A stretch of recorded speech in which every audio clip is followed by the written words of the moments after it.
Well, from development to rental business to construction to politics. Got Dennis Epperson here today. It's going to be a great discussion. I really enjoy talking to him.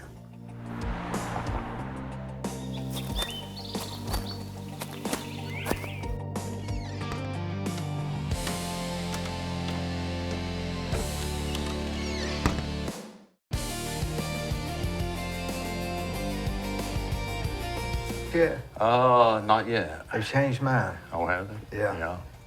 Wow. I mean, it doesn't say built well, but they had to change my routing number because I evidently had a routing number that was the same as someone else's. Oh, It's crazy, but yeah. it worked through. It had a couple of glitches. We were wondering if they were going to have to change the routing numbers. Yeah, so I got a letter real early and said we're having to change your route. No, maybe it was an account. I think it was an account number, but the routing number stayed the same. But a few people had trouble cashing checks because people at the window didn't know it was supposed to cross-reference or something like yeah. that. Wow. But anyway, boy, all these banks are. Do we need another hometown bank, or are we good? I think we're good. I think I've heard a little bit about Bill Oil. They pretty much do the same things that Bank of Cleveland do, and they're in Georgia. They started off in Jasper. Yeah, was it Jasper? I think it was Jasper. Yeah. Yeah. Yeah, they say they're supposed to be the same. Yeah. And We'll find out soon, won't we? yeah. And then I think eventually they'll pull the signs down and change them, will they not? I think that's this month, if that- I yeah. remember right. I wonder if I wonder if the online banking will be, if it'll change. I'm pretty good at getting in the office and going to all my accounts, and I got kind of a routine set up. I'm wondering if that'll be messed up. I would say it's going to change, as far as just a little bit probably. Well, what would we have done without the Bank of Cleveland over the years? Oh, I know.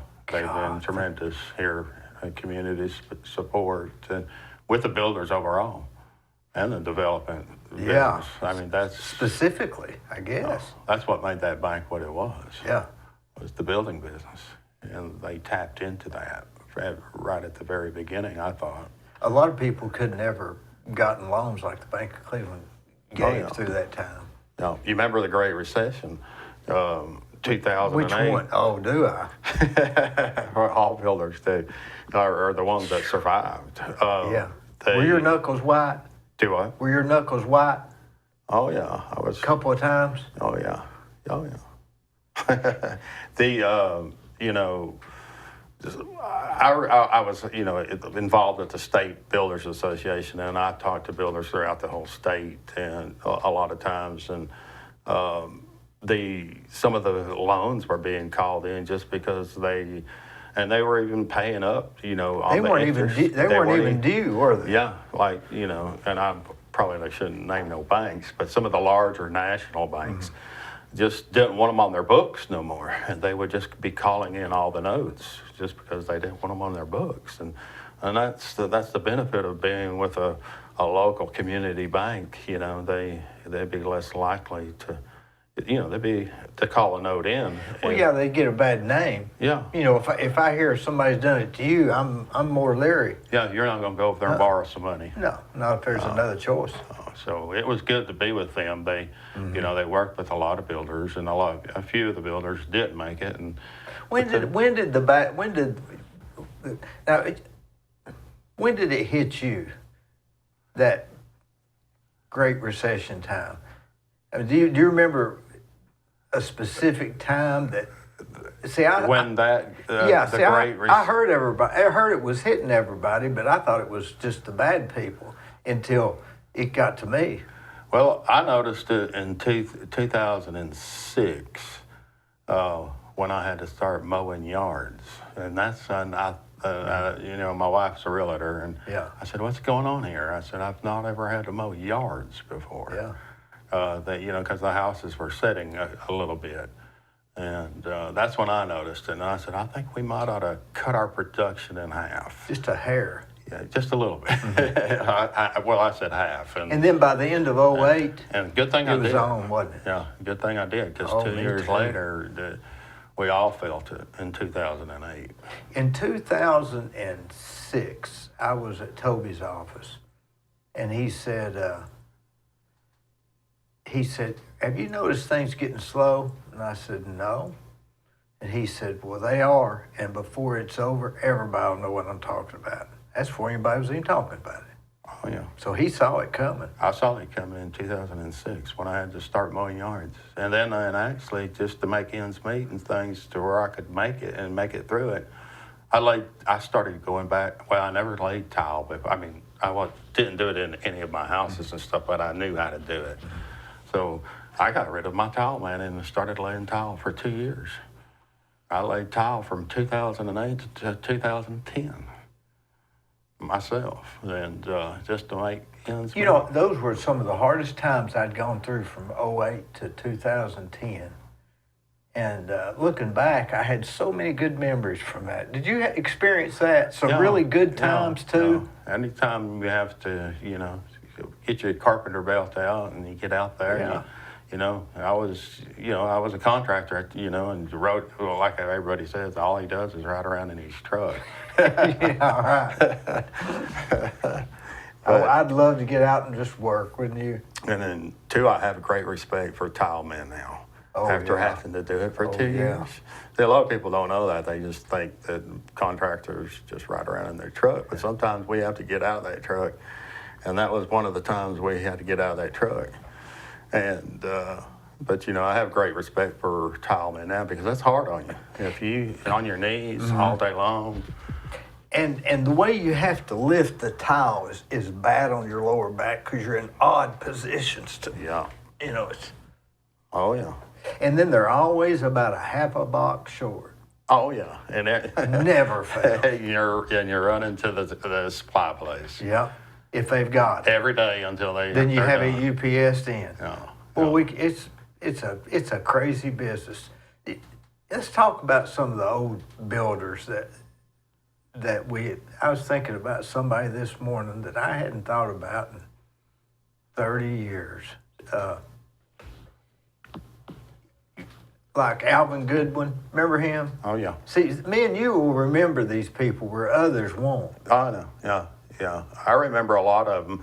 And I didn't know them personally, but being in the Builders Association, I know, like Fisher, he was the very first president of the Builders Association. I used to go over to, he'd go to Stadfield's and eat breakfast every morning at 6. Who did? Fisher. Oh, did he? Randall. Yeah, and I would go over Fisher, there just to try to get to talk to him. No, he was and I finally moved up to where I was sitting at the table with him. And he told me one thing one time, I never have forgot it. I said, "Hey, you got any advice for a new builder?" He said, "Yeah, I do." He said, "Don't ever fill in with dirt when you can fill in with gravel." He said, "You don't have to compact it and you don't have to wait on nothing." That's true. And ever since then, I'd always err towards filling with gravel. Yeah. There was a lot of good old builders. Who did you work for originally? As far as when I was a carpenter by trade? No, before you was in the carpenter. Before I was a carpenter, my first job was when I was 9 years old at John Gillen's peach orchard.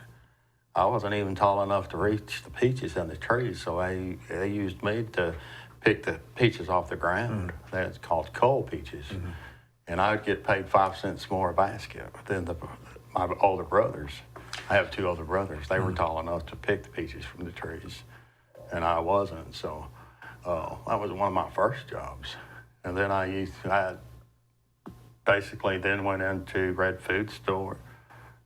Worked in the produce department. Did you work with Parrish Lips? That name sounds familiar, but I had a manager that was Wayman Thompson. You know him? No, but I worked at Red Food. Did you? Yeah. Oh, I was cleaned up the stock room.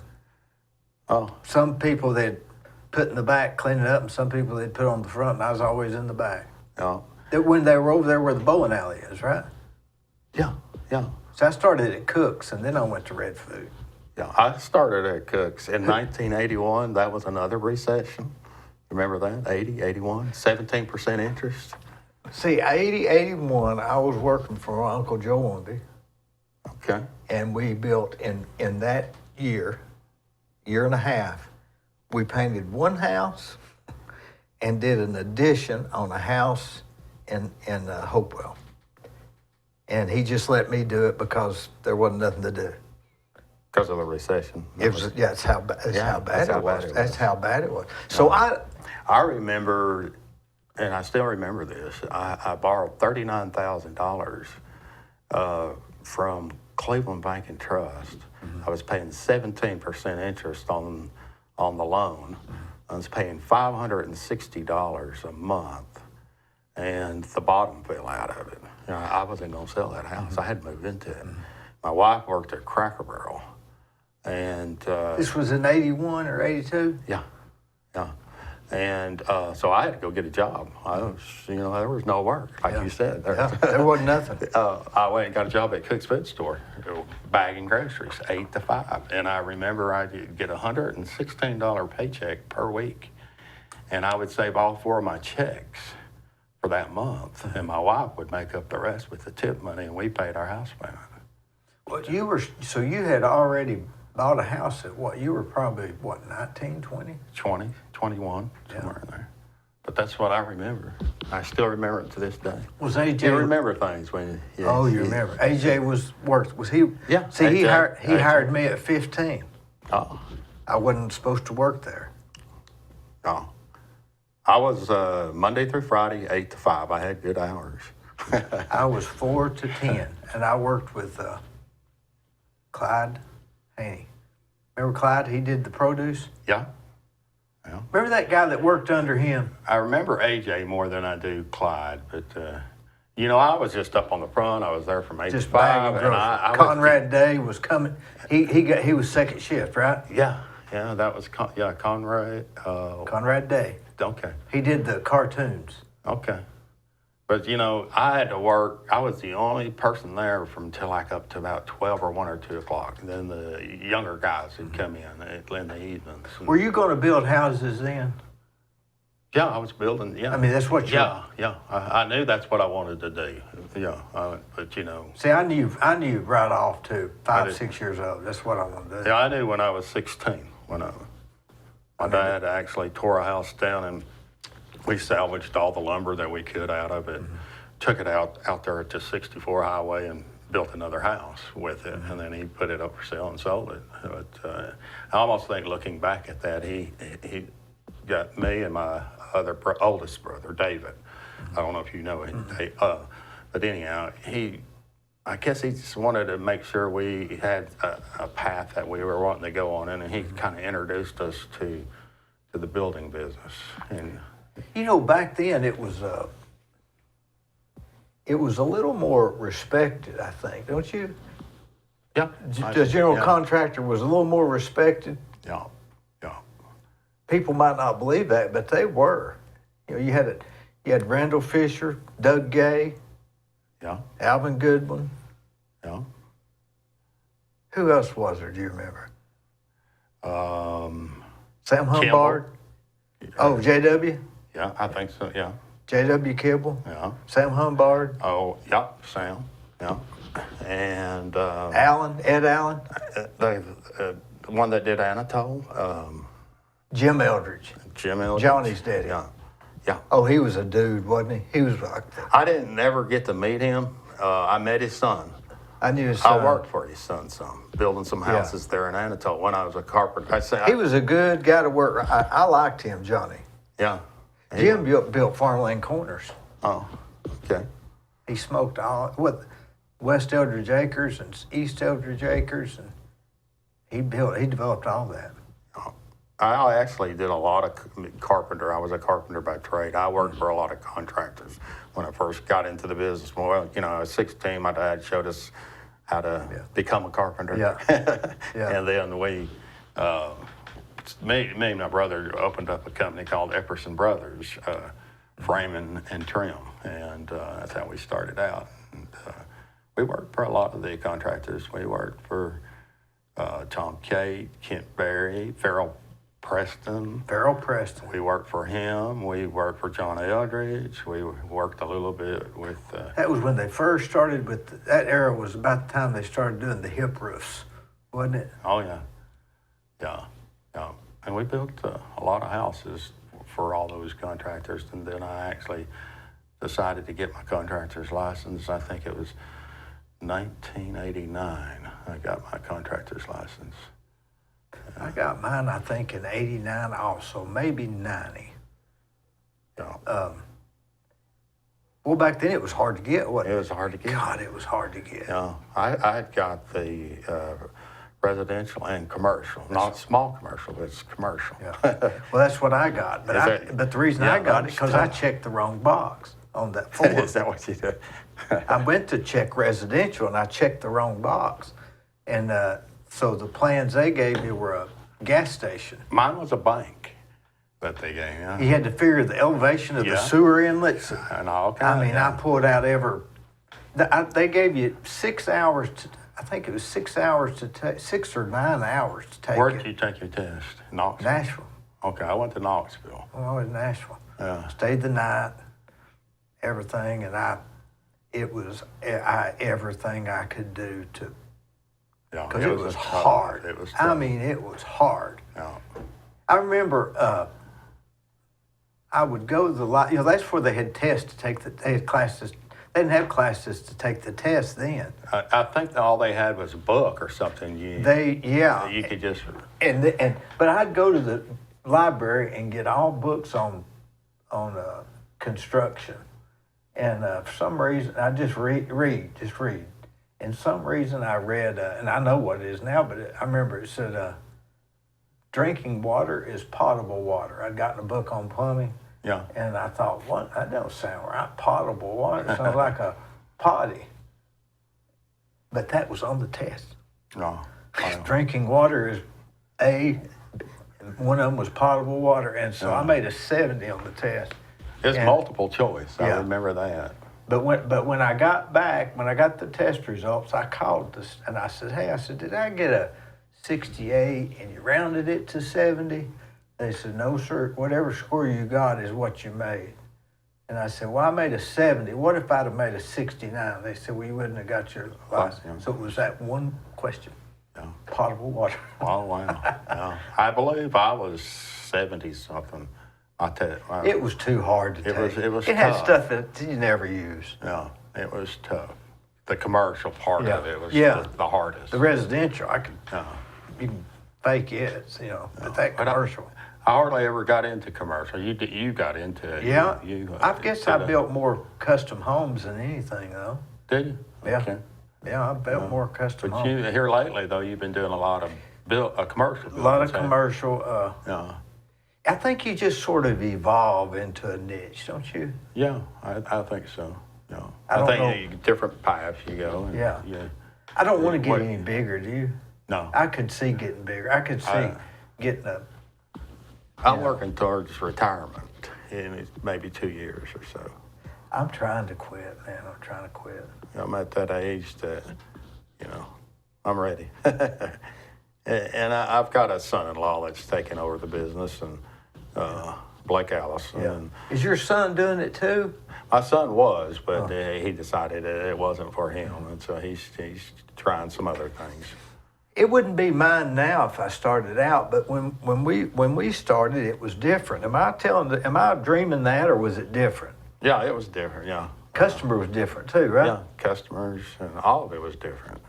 And it's just the way it changes. I think I didn't have anybody to show me. I had a little bit of help, but I think the younger generations that's starting out, they have more help than what me and you. I think they do. We had to saddle up. Gene Officer helped me a ton. My Uncle Joe helped me a ton. Glenn Ramsey helped me a ton. Yeah. And other than that, it was just God's all I can figure.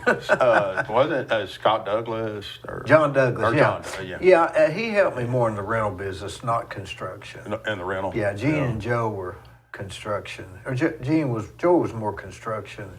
Gene was both. And Yeah. John was just rental, and Glenn was how to make money. That had to be helpful, though. Oh, yeah. To have that. Yeah.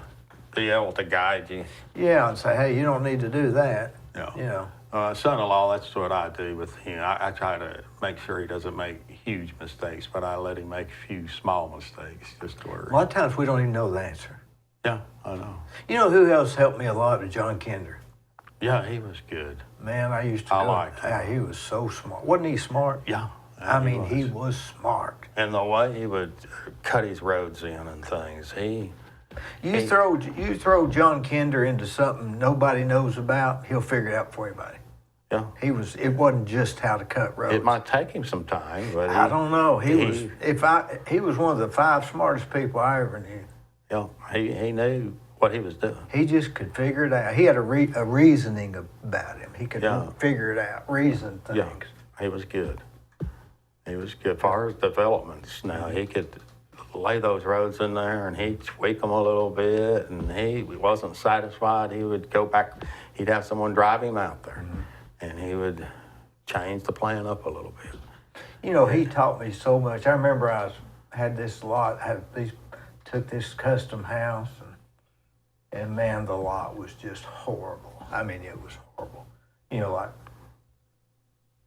12 feet of fall in the back. in the section of the house. Wow. You know, you really can't work that out when the basement's 9 foot tall. You know, so anyway, he went over all of that with me, and he said, you know, you just mumble when you talk. He said, and then when you end up with 14 inches at the road.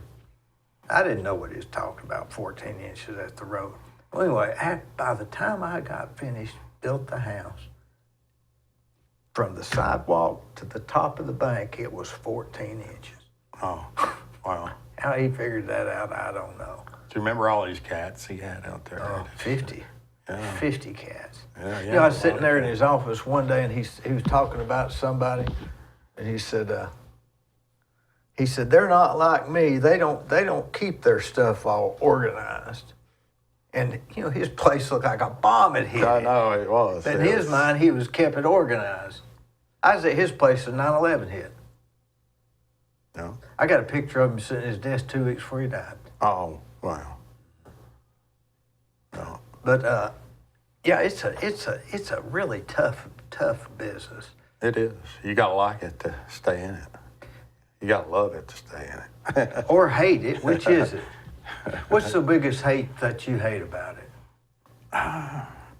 The challenging customers from time to time. That could make it, you know, challenging. I've got a theory about that. I think that when we started the first, 5-10 years, people probably grew up on a farm or had somebody that lived on a farm or something, and they just had a better understanding of materials, or wood's going to rot in 5 years if it's outside. Yeah. People now would say, hey, why's my porch rotting? It's just been 10 years. But do you remember when we started, you didn't go to the job on weekends because the owner was there cleaning up? Yeah, that's true. I mean, you kind of stayed away and let them, they were going to eat lunch and they were going to clean up and vacuum. And now we got to spend, what, $4,000 for a dumpster? Oh, yeah. Have cleaning crews? Yep. Have the house cleaned every now and then. Mm-hmm. During construction. Mm-hmm. Yep. And final cleanup? Final cleanup. Well, when I started, if you'd told a customer you're going to pay somebody to do a final cleaning on the house, they'd have thrown you out of there. Or put their mailbox up. Yeah. I mean, now they want all that done. In the last 15 years, I hadn't built anything I didn't put the mailbox up and the little numbers on. Back then, they wouldn't pay somebody to put the mailbox up. Yeah, that's true. And it wasn't any requirement for the builder to do so. They would want to do it themselves. They'd want to. That'd be something they was going to do on Saturdays. Yeah. But I don't know. It's it's a good way to make a living, though. I was thinking yesterday, I don't have to get up and have to be anywhere, you know. No, that's a good thing. Yeah, it's you kind of get to pick your hours. In 2008, boy, they were dropping all around us, weren't they? People. Oh yeah. I mean, they were. I believe they were asking people to pay off loans that weren't even up for renewal, right? They just say Correct. we've appraised it, and it's back in 06, you would borrow 105% of the loan, Yeah. and then in You could just go in there and sign, and you. yeah, every They bank gave you the dealt money, with, whatever you had you needed to build a house. every bank I dealt with, I had to have a line of credit. They just gave it to me. Yeah. I was with a banker here in about 07. He said, "Hey, sign this here." I said, "What is it?" He said, "It's a $50,000 line of credit." And I said, "Well, I really don't need it." He said, "I need it." He said, "I need it for my production." I said, "Okay." I signed it.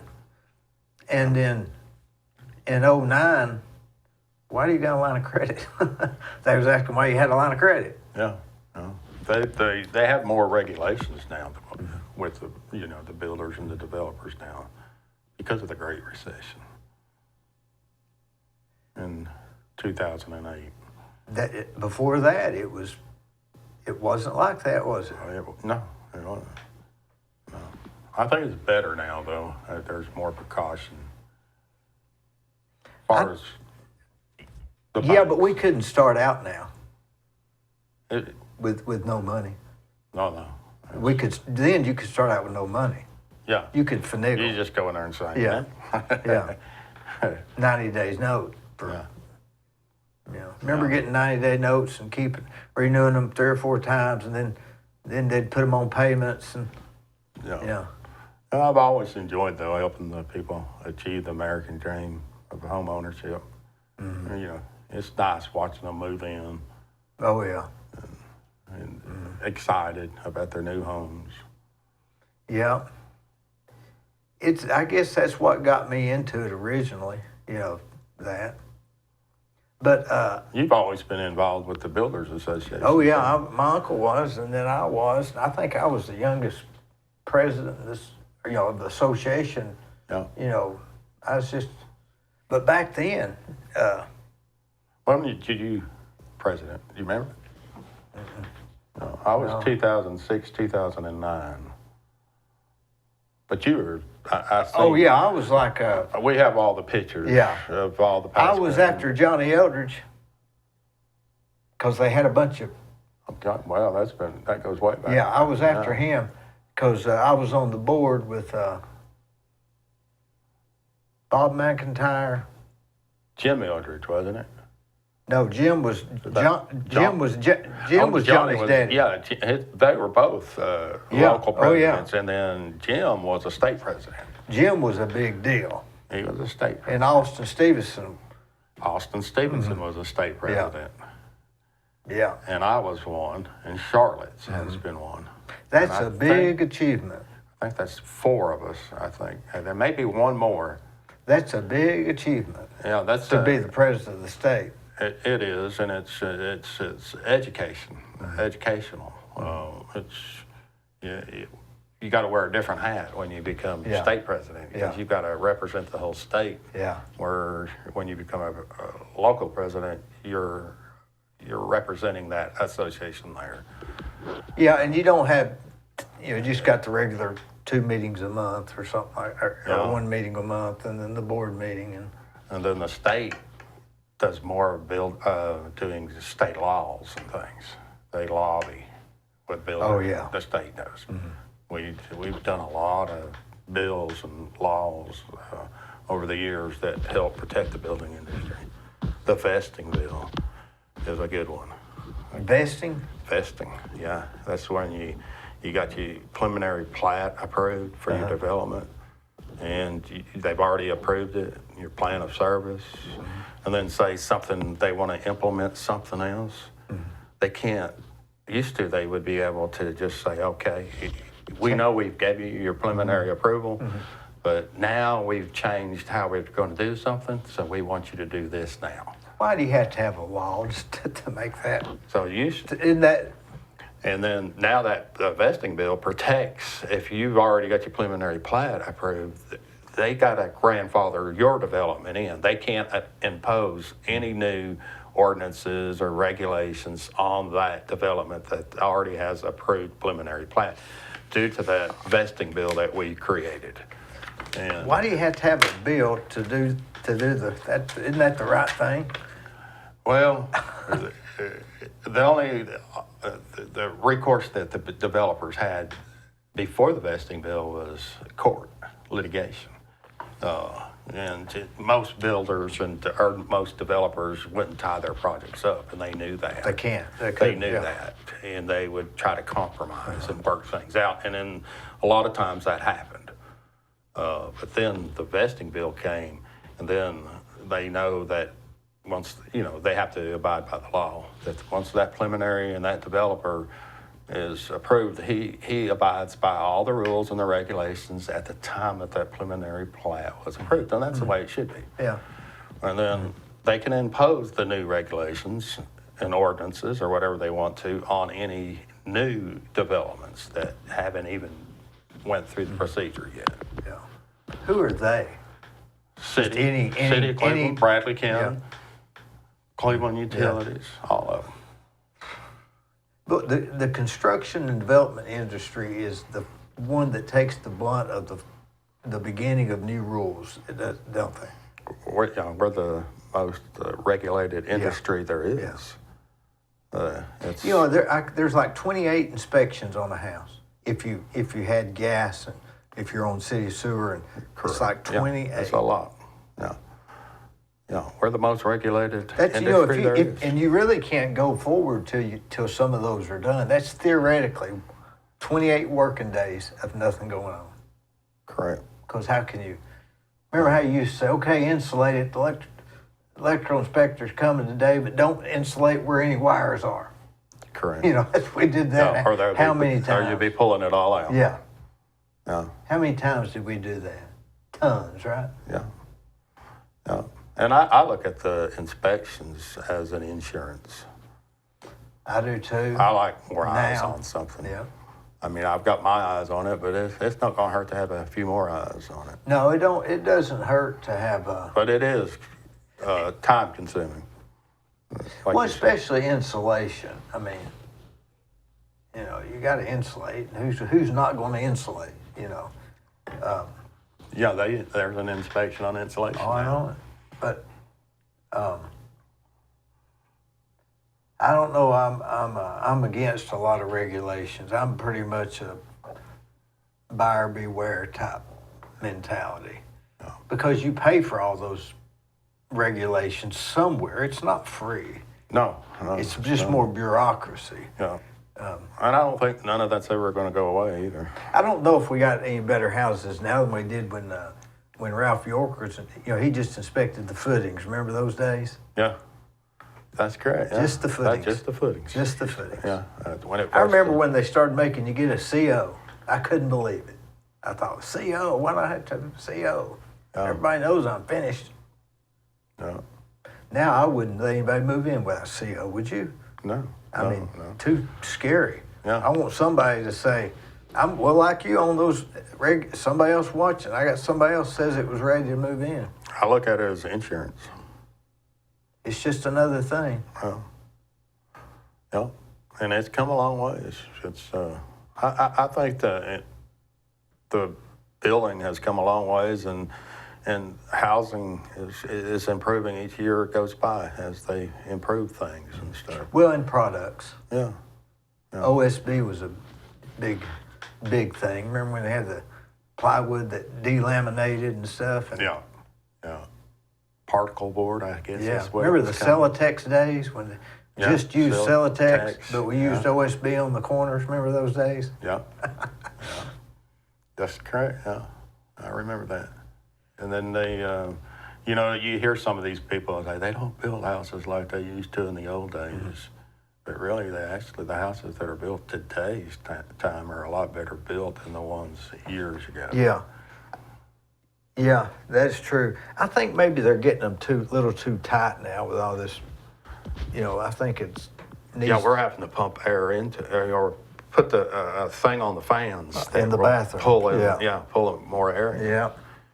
That's a little crazy. Well, they're the ones that got it that tight. Yeah, if you got to be in that certain margin. A lot of people don't understand what all we go through and how that home's inspected, and then they'll come and purchase that house and get an independent home inspector. And he's there he's here for 2 hours. Have you ever read what a home inspector is supposed to inspect? He couldn't do it in 8 hours. All that stuff he checks. Yeah, He couldn't do that. They come in there with the buyer is their hires. Yeah. And I call him an independent Yeah. home inspector, but he's not watching that house during the construction like the city inspectors or the county inspectors. And if there's anything on there, he'll say check with somebody, an expert. Yeah. Electrical engine Yeah. or Check with the engineer, electrical structural engineer, yeah. engineer or whatever. Yeah. These are the things that make us want to get out of it, isn't it? 'Cause Well, it's just- that was created by the Realtors Association. Well, I mean that stuff of requiring stuff that one rule. I remember I built a house here probably in 2000. It was right before COVID, and the home inspector made us put a concrete bollard in front of the water heater and paint it yellow in the garage. Oh, That was his interpretation. wow. Oh, I wasn't going to argue with him. How can you argue with him? yeah. Next yeah. thing you know, somebody run into it. No. Be my fault. Yeah. But you don't see that everywhere, do you? No. No. But It's tough if you go down. Have you ever? Well, I guess you have. You built in Chattanooga. oh yeah, Chattanooga's a lot tougher. especially getting permitted. Yeah. Man, Well, I don't even like going there. yeah, yeah, and their erosion control is bizarre. The last job I did not the last one, but the last big job I did down there, I had to hire an independent stormwater inspector from Swanee, Tennessee, to inspect the job every week. Wow. Because you weren't certified yourself. No, it was a different certification. Oh, it's a different one. Yeah. Wow. Because we got that certification just to, Oh. check once a week. But no, it was a different one. Had to have a different one. Yeah, they're always putting something different Something different. all the time and adding. Yeah. I don't think Chattanooga likes clean builders coming up there. I don't think they do either. They don't appreciate it. No, they don't. The whole system's against us up yeah, there. Yeah. I just soon stay on this side. And I don't think the Chattanooga builders don't receive the same treatment as we do when they come here. Our inspectors, I think we've got some really good inspectors. I don't have any problem with any of them. Yeah, No. they'll work with you Yeah. and And pretty quick nowadays. yeah, and they're Quicker good. than they used to be, I think, don't you? Oh yeah, They seem to be quicker. I Yeah. guess it's that email they send out now. yeah, and it's all done, online now. You can do And I all think this that stuff speeds it up. online, but you can't lay the tile online, can you? You can't clean up after the tile guy. You can't go down to flooring center and go to the back of the warehouse and see if you can find that thing you need. Correct.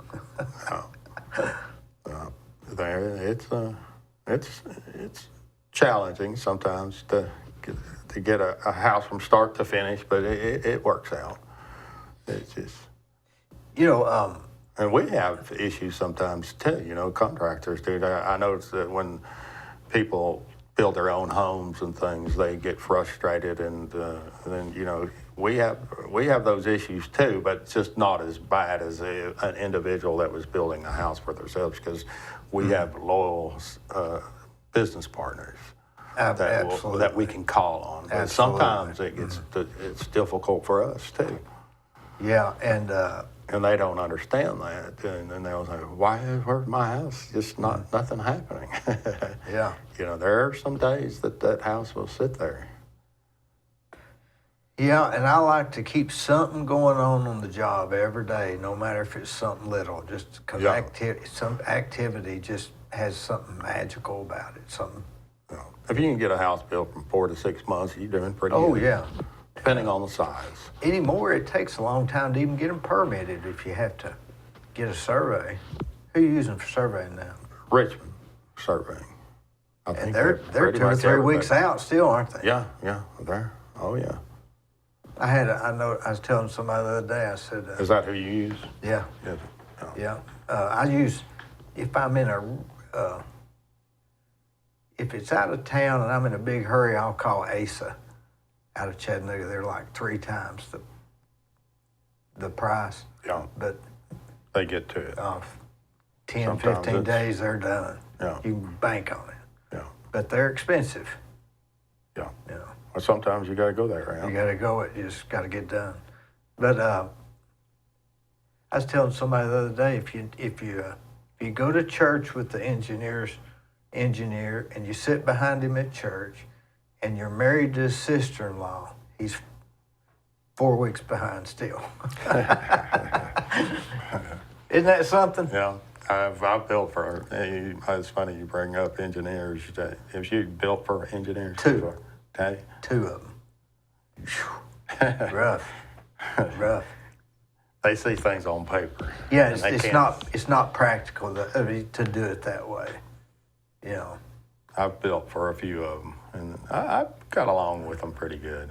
And my son's an engineer, and my Oh, is he? son-in-law's an engineer. My son-in-law's a civil engineer, and my son is a mechanical. He has a master's degree in mechanical. Well, your son that decided not to build, is that? I thought he was working with your son-in-law. He must have been pretty recent. It was. It was a couple of years ago. Oh. Yeah, it's been over 2 years. What's now. he doing now? He's down there in Georgia. He's trying to get a job doing CAD drawings and things. Yeah. He's more wanting to sit at a desk and overlook stuff. I don't blame him. Yeah. Do you? Yeah. I mean, that's. And now my son-in-law's brother, Reed, has joined our company also.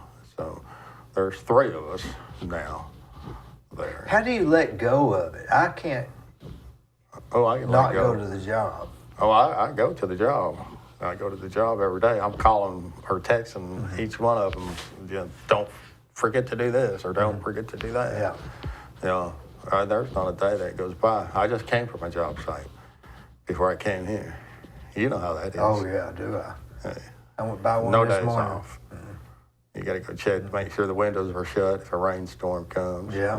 Where everybody leaves them open. That's what I was just doing. Did they turn the sprinkler off? Yeah. Whatever. Correct. You just got to check. And also, if you go by and there's nothing wrong, you get a little more familiar with the job. You ever thought about that? You get just a little more familiar with it. Yeah. You know, Oh. how the water's running or something like that. Yeah, and you kind of keep an eye on everything. You know when something's missing. I know when something's missing. I found out if you go to the job, you can stay about 7 minutes and pretty well check everything. Yeah. About 7 minutes. And it's good to walk through them every day. And you can do that. A lot of contractors don't do that, though. Oh, I couldn't. I go from 8 o'clock to 4 o'clock in a clockwise to every job until 4. That's So good. it's either 1 time or 4 times. That's good. And then I'll stop by the bank or do this or do that or do that. It's a circular motion. And then on Saturdays, I do the same thing till 12. It's just not as many times. You end up going to Lowe's about twice a day, too. You know, I funny, Cleveland plywood. funny you mentioned that. I never did deal with Lowe's. Very Did you not? seldom. Very, very, very seldom. Just on Saturday at 11 o'clock. Yeah. Because I always went to Ace and Cleveland Plywood. Yeah. Yeah, and Cleveland plywood. That's But where- when Ace moved, I had a little situation. I just quit going. And I closed my account, and I opened one up at Lowe's about 6 months ago. Yeah. And I mean to tell you, that is the place to go. I think it's different than it used to. It must be different than it used to be, that I remembered. Because Yeah, I've not noticed it being different, but it's a place I've always gone a lot. I don't buy my lumber and stuff from them. I don't either. I buy everything. I buy whatever I did 7,000 with them last month. No. You know, and but their billing's good. They got plenty of what they got. Contrary to what you think, the people do know where everything's at. You can play that app where it tells you where it's at in the store. Yeah. They check you out quick. It's Yeah. easy parking.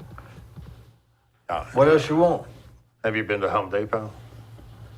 No, I can't get Yeah, into I there. can't go there. I can't get It's into there. It's just, to me, Lowe's. have you ever, me and you, we do business everywhere with everybody. Or try to. Or try to. No. And from insurance to banking, to lumber, to flooring, to whatever. And you can feel a spirit in a place that wants you there.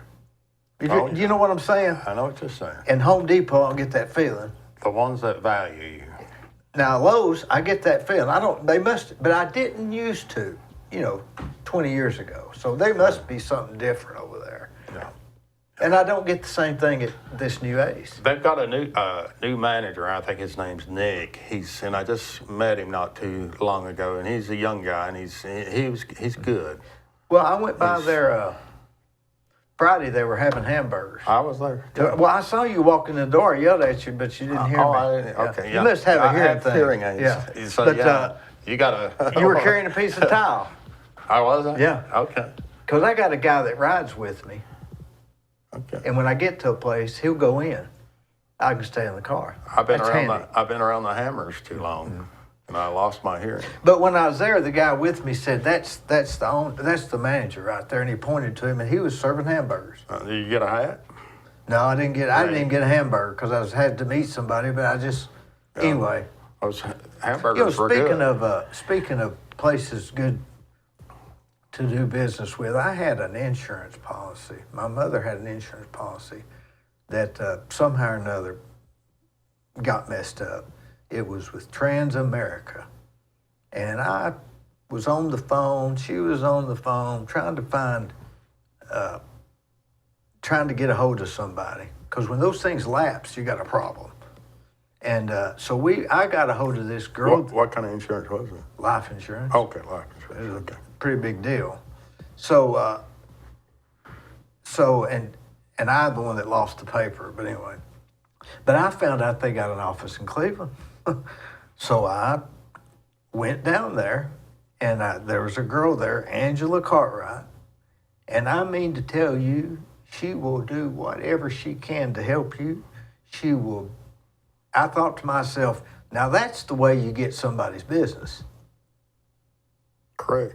But come to find out, she used to work at Ace. Oh, I didn't now I recognize her Yeah. now, but it was. But when people go out of their way to help you, you'll stay with them forever, won't you? Oh yeah. Even with bad things happening, you'll still stay there. Yeah. You do. I had a problem under a house one time, and this plumber stayed with me like 3 days. It was one of these. It kept having water get under the house. Couldn't figure out where it's coming from. Come to find out, the transformer was up the hill, and the water was following the dirt through the underground service. You couldn't see it when it was raining. It was just there. It followed the ditch. It followed the ditch. That they had dug. Yeah, and I've seen that happen before. Well, it probably wouldn't do it. It has to be really steep Yeah. to do it. Yeah. Because it has to be evidently the force of the water. Yeah. Because it was even mortared in. Yeah. So it didn't even have a hole. Yeah. But, hydraulic cement and problem solved. But anyway, that plumber stayed with me 3 or 4 different days. under that floor. Anyway, 4 or 5 jobs later, I had a customer say, I don't know about your plumber. I said, hey, listen, that guy sat under a floor with me 3 or 4 days in a row. I didn't even get a bill. Let's not question his integrity. Yeah. We can question correct. everything else, but don't question that. Yeah, that's correct. Yeah, that's a good plumber. That's a good plumber. That's Stay right. there for 3 Yeah. or 4 days. Yeah. Yeah. Trying to find this, and it wasn't even his problem. Yeah. It wasn't anybody's, I guess. Yeah. Yeah. It was just a problem that needed to be resolved. Yeah. Yeah, some of those problems sometimes, boy, you scratch your head, and it's, but there's always, if you stay with it long enough, you'll figure it out. I had one I never figured out. We had a bay window that kept leaking. Could not find it. Could not find it. We took it off. Roof, everything. Rebuilt it. Didn't leak. No more. Didn't leak. No. Still don't know what it was. Oh. Anderson windows, a roof, everything. Just rebuilt the whole thing. Never got a bill from anybody. Anderson's are some good windows too. Yeah, and the subs didn't get a bill for none of them. Yeah. Just, Trying to that's figure what it. happens when you stay with the same subs, isn't it? Yeah, that's the loyalty. You still use Jeremy Wagner, the tile guy? No, I don't. See, I started using him after 09 or 10 when things started getting busy again, because there wasn't any tile guys left. And later he moved off and said he was going to quit laying. He was going back to Louisiana. But I noticed he come back in town and worked for you. Sort of ticked me off. I don't think he would ever work. What was the guy's name? The tile guy. Yeah. What did I say his name was? Jerry? I thought you said. Yeah, Jeremy Wagner. Jeremy Wagner. Yeah, he's never. I don't think he's ever worked for me. Keith Jones was. Yeah, I've used Keith. He's good. He used I to like work Keith. Yeah. But I have a guy named Jose now that lays our tile. Jose Martinez. I think so. Yeah, that's who I use. Yeah. Yeah. Yeah. Drives a van. Yep. Yeah, that's who I use. Yeah. He's been doing it for quite a while. Oh yeah, he does it. He's good. He's good. He's calm. I like that. I do too. Yeah. Sometimes he'll get different subs that'll do it. I've got one right now. Yeah. I know what you mean. But they're good too. Yeah. It's just you got to learn all this stuff. Jerry Chess is another one. Jerry Chess, yeah. Yeah, I used to use Maybe him. that's who I'm thinking of. That's probably who you're thinking of. Yeah. Yeah. Jerry's good too. They're all good. Yeah. They're all those Yeah. people that we mentioned. They're good. Yeah. They're good at what they do. Been doing Yeah. it for years. Yeah. Is what it is. In 09, we started laying our own ceramic. My guys that work for me all the time, we did like you did. We just started doing it ourselves. Yeah. So, what was your change into the county commission? Not many builders run for public office and win. Have you ever noticed that? Yes, I do. Yeah. Ralph York ran a few times. Ralph Rogers. Remember Ralph Rogers? Yeah, I've heard that. Yeah. He was back early. Yeah. But anyway, yeah. And what'd you run? What'd you stay? One term? One term. Was that 4 years? 4 years. It was harder than you I sat thought. beside the mayor for 4 years. Gary. Yeah. I was, District 1, Seat A, so they put them in their row like that. And the mayor's first, and then I was right beside him. Was that harder than you thought? Is it like everything else? It's harder than you thought. I was thinking about that on the way here. I was thinking, boy, that's that's a job. That's a job all in itself, and it's a demanding job, and it's a thankless job. Before sometimes. you took it, before you did it, did you think, well, I'll handle this? Was it just a lot harder than you thought? Well, I kind of, I've worked on the other side of the political world, being in the Builders Association and being at the state level, and trying to pass bills and laws that will help protect our building industry. And so I knew a lot of them, and because I worked, we work with the local leadership in the state and the national, and I've met them all, and I just basically I wanted to try to get involved with in one area or the other, and I was looking at it, the city's doing pretty good. The city doesn't need, I thought didn't need any help. They've got, how many councilmen do they have? 5 or 6? Seven, 8, something. 5 or 7 or something they have. And then I was looking at the county commission, and Charlotte was there already. She'd been there serving, and I thought, well, the county may be able to use, in my district too. And I know what it was. It was just talking about it. The gentleman that before I was there, I remember when each I think every 4 years or maybe every 2 years, the county commission has to vote whether or not that they're going to abide by the building codes, or by the state building codes, or not. So Polk County, they vote it out every 2 years. It might be 2 to 4 years. I think they have to do it. Yeah. And McMinn does it too. But when Bradley County was up for a vote, and we're in there with the Builders Association, and then we're speaking to them and saying, it's important to keep building codes. We look at the building codes as an insurance of making sure that we build the houses to the standard of the codes, and the commissioner that represented my district was there was 5 of them, 5 out of 14 that voted to do away with building codes. And I thought, to do away with them? Do away with building codes. I don't think they could do that, do you? If they had enough votes, they would have. But they're still under a minimum. It was 5 to 8, the vote was. So, and then they voted it in to do, because we've never voted it out. Yeah. Once building codes came here to Bradley County, we've always had them. But, and I thought, this gentleman is not representing my district like I think he should. I said, why would he want to vote out building codes? And I said, I'm going to run, and I'm going to run against him. And the next time the election comes up, I said,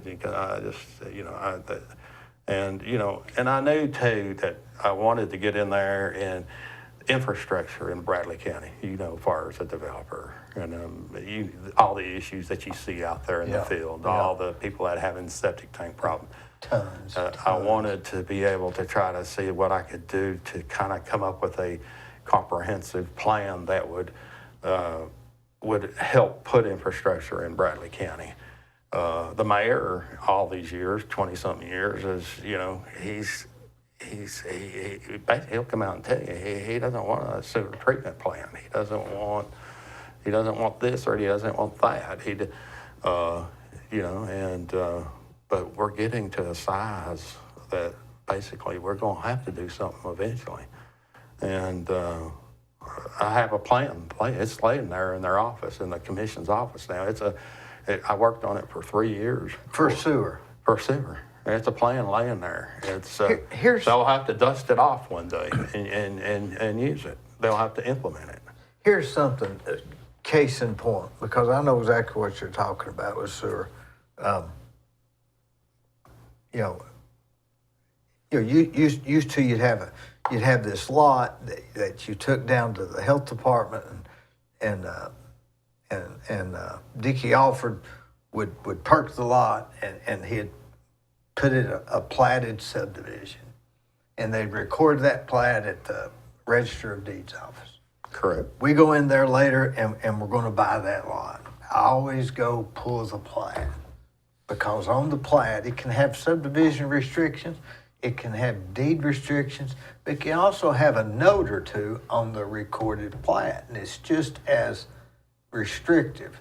And it'll say, lot number 7 can be a 3-bedroom house, lot number 4 can be a 2-bedroom, lot number 5 can be a 3-bedroom, but it's placed in the far left, right corner of the lot.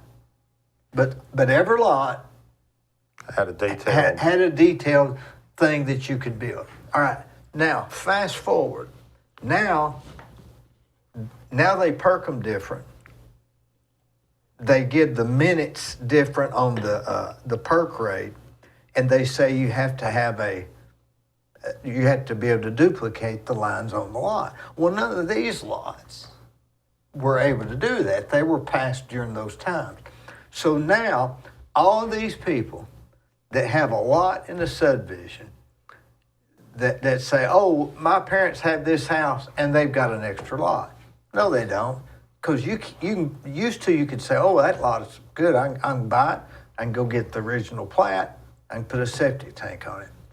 I'm going to say that every vacant lot in Bradley County cannot be used no more. If it was a plat, it's because it will not meet the current regulations. Right, yeah. Now, what do you do about that? 75%, a lot of people don't know this, 75% of the soil in Bradley County is not feasible for the conventional septic system. You can't get a septic system. And that's if you huge. get that Rowan soil, they call it Rowan, the Rowan soil on any of the lot, you can forget it, Yeah. period. You can't use it for chicken house. Yeah, we see. So we need sewer, Yeah. or it's checkmate. Well, I worked on that plan for 3 years out of the 4. So it's laying there. What would the plan be? How you gonna? It's all detailed. And we even had the money. We had the federal. What was the in simple terms? To start it. It's a plan that starts in phases, and it was going to be the first. What they were going to suggest was implementing the one out on the Spring Place Road has a lot of issues going on out there, and that was going to be the first. That's the one with the Rowan soil. They got Rowan soil, RO something. That was going to be the first. It's what we'd call crawdad soil. That was going to be the first phase. Well, where was you going to treat the water? Cleveland Utilities. What it is basically that Bradley County will have to work with the city of Cleveland, or Cleveland Utilities, and there's basically the mayor doesn't want to go into the treatment, wastewater treatment. So basically this plan is basically working with the city of Cleveland. So you're basically going to have to get the county commission to sit down with the city council. And I only know about 3 people on the Bradley County Commission that are there now that would be I would even consider sitting down at a table with the city of Cleveland or Cleveland Utilities to be able to negotiate what has to happen before that plan could even be put in place. Not to mention, even if it's a good plan, right? Just even talk. Basically, it's Bradley County is going to have to put some skin in the game, and with the utility company, with the city of Cleveland, and that's even if city of Cleveland and Cleveland Utilities even agrees to go along with the plan. But you got to go over there and you got to start talking. So there's right now with the county commission, and I'm not going to name any names, there would only be 3 that I would pick from my 14 of them that I would send over there to try to negotiate a plan. Basically, it's, and if I remember correctly, 'cause it's been a while since the plan, and I have a copy in my office, but I haven't looked at it in a long time. But it's a system where Bradley County would, for every gallon of wastewater that they would put into their system, they would pay 2 to every 1 gallon. So it's a win-win situation for the city of Cleveland and Bradley County. They don't have to go into In the city of Cleveland, don't they have enough worries trying to treat their own sewage and that may expanding themselves? That may be an issue whenever they go to talking. You're saying when they go to talking. Yeah, and when they go to talking, that may be a problem, and then they may tell. But you've got to do the first step. All right. And the first step has never even happened. Let's put it in the construction What business. they did was they spent all the money.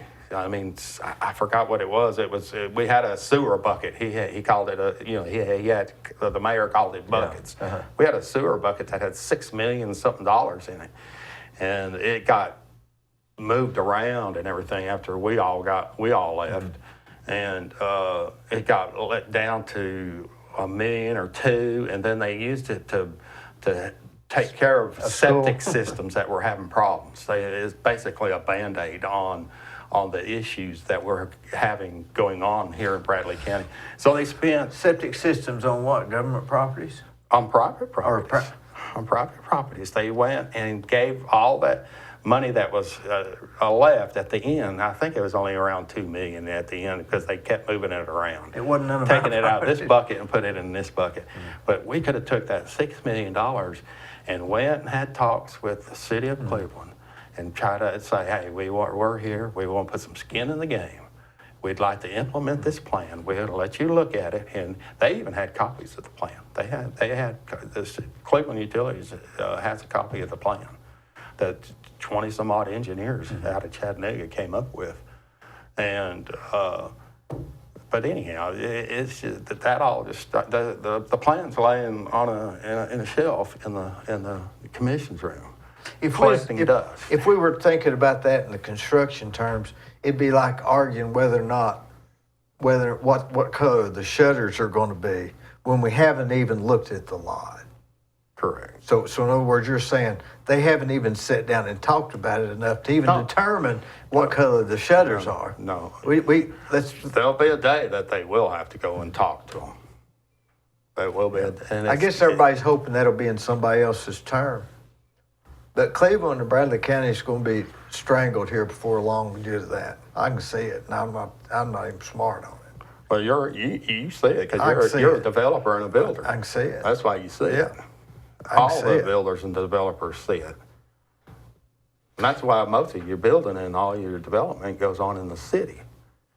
There's a lot of houses out there that get the power turned off, and when they go to get the power turned back on, they have to have a septic letter, and they go to get a septic letter, and it will not be approved. Now what have you got? What have you got? Nothing. Nothing.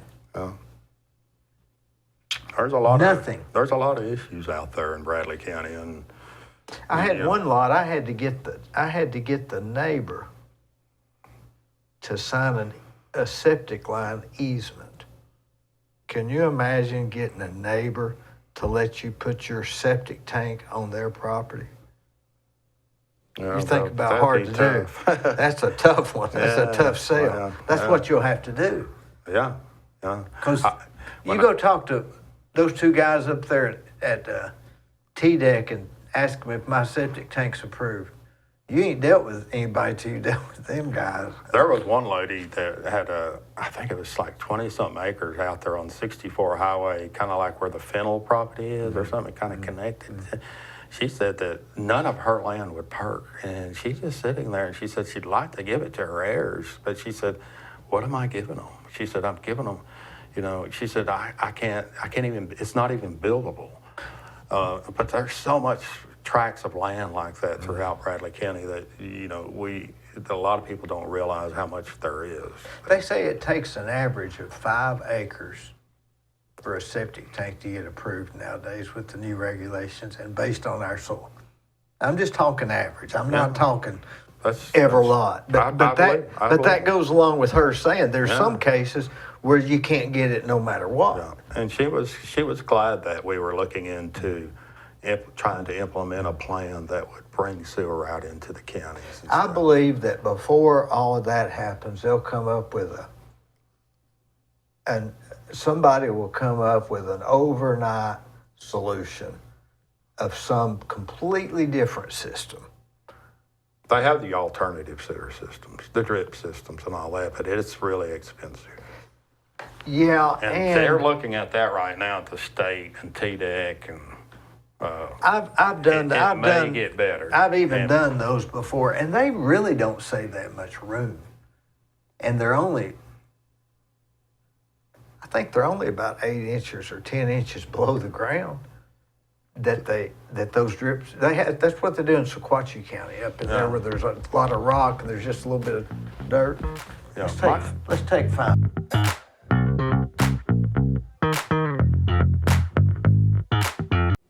Whenever you read a story in the newspaper or see something on television about somebody getting arrested, you naturally assume they're guilty, unless the story's about you or someone you love. then you'll think differently. And you'll want a lawyer who will defend you. My name's Scott Canavis. If you or someone you love has been charged with a crime, call me. I'll return your phone calls, I'll work on your case, and I will defend you.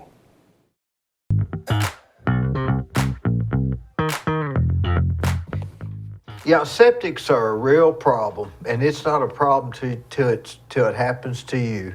Correct. And I don't know what the rest of the world's going to come up with, because we have to go along with the health department rules. So it becomes beyond. You know, there are only two guys you can call, that Mark Dillard and Micah Gravitt at TDEC, and David Myers to do your soil mapping. Yeah. You know, if you've got 2 years, he'll do it for you. I try to stay, where there's sewer most of the time. But now we'll get accustomed when we have to go out there. And we, most of the time, are lucky and be able to get all our permits in a timely manner. And most of the time, it's on large tracts of land. Yeah. And so we don't have any issues when we're trying to do some of those custom homes that we periodically do sometimes. The last few I did, I had to get it engineer to engineer the septic. We've had to do that too. And there's really nobody. Yeah. In fact, it was me, and I just got somebody to sign it. Yeah. It was that bad. It just looked like he did. Yeah.